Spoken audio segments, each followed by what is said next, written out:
The theme of today's review is When I Was a Kid on Film Crit Reviews.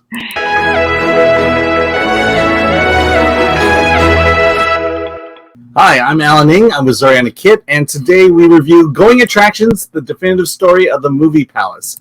It's a documentary directed by Wright. Features a lot of historians, but mostly Leonard Maltin.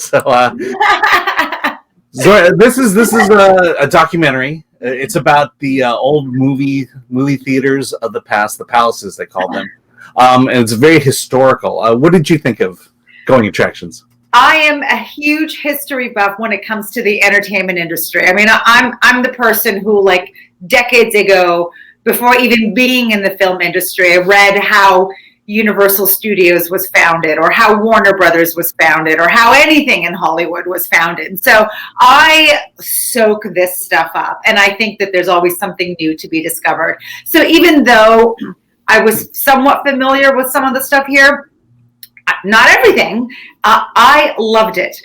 We are in LA, where we have some gorgeous old movie palaces that are no longer movie palaces. Some of them are seedier places. One is, I think, a drugstore. Yes. One's a church. And also in LA, for all of its history, it is so sad when we see things being torn down. There's just not a lot of preservation here, as much as you think there would be in a town with so much history.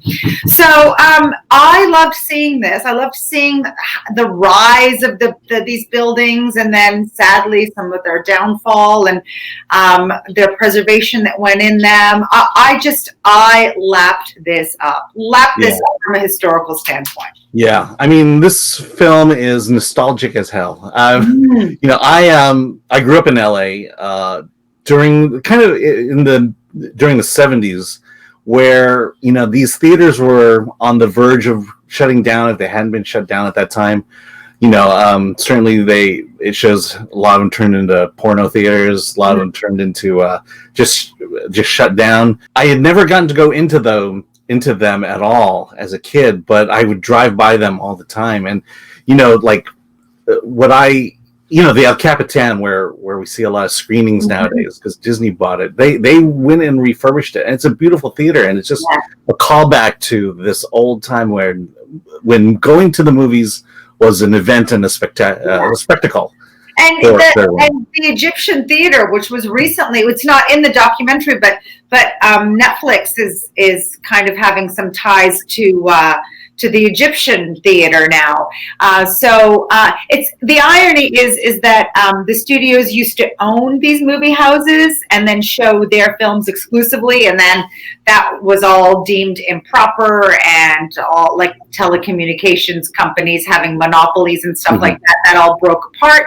But it's interesting how a little bit of that is now starting to come back to the movie houses, because I guess they're the ones that have deep pockets, or pockets deep enough that could save some of these theaters. It's important. The history is important, and it's important that people know this, understand this, specifically the younger generation, which I don't know how many younger people will be watching this documentary, but they should know that, you know, that now, as they're watching movies on Netflix, that there was a whole other way that preceded and led up to the moment that enabled them to stream movies. Yeah, because when I was a kid, you know, I lived within a mile. I could walk to my theater that showed one movie at a time. And if I was lucky, there was a double feature.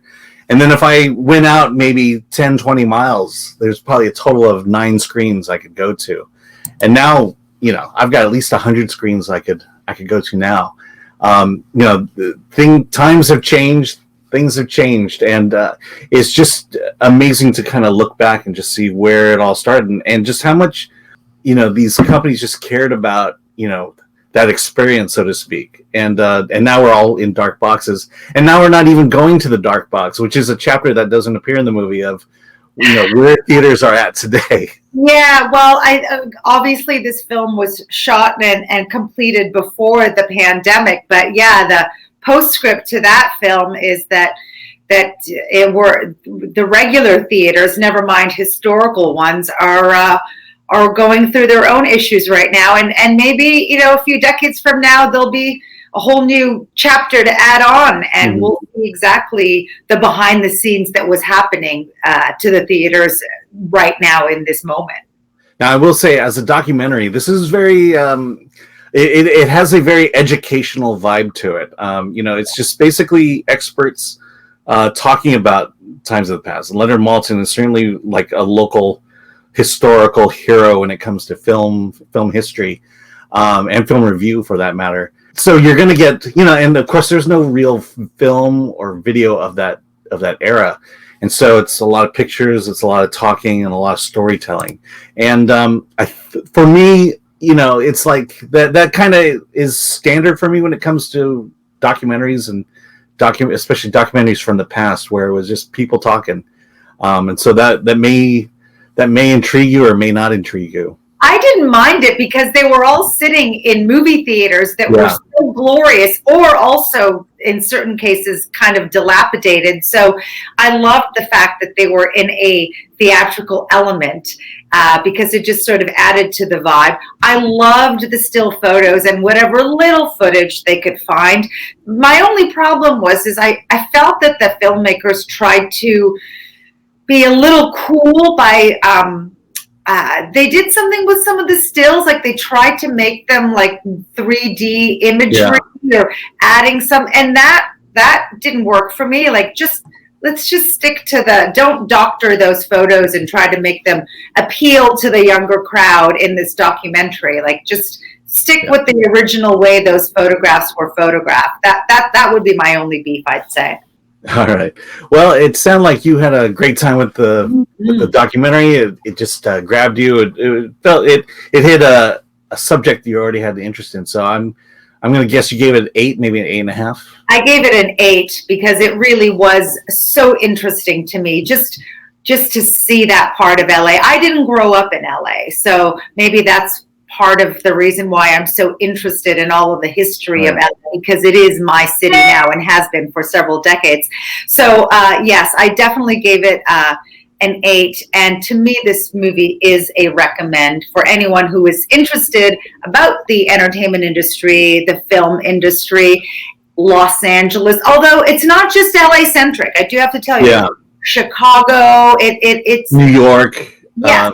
It tells the story of Radio City Music Hall, how that almost was demolished. Yeah, it's movie house centric, so it's not, but of course it does touch on a lot in LA, which is the city I live in.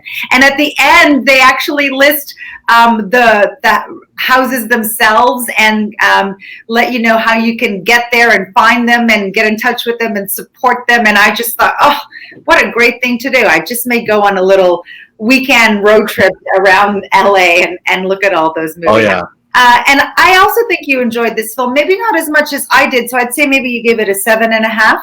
Yeah, 7.5. That's pretty much the same thing. You know, I don't think I fundamentally disagree with anything you said. I just liked it a half point less. All right. Well, with that, be sure to like, subscribe, and comment below.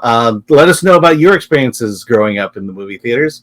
And with that, let's get out of here.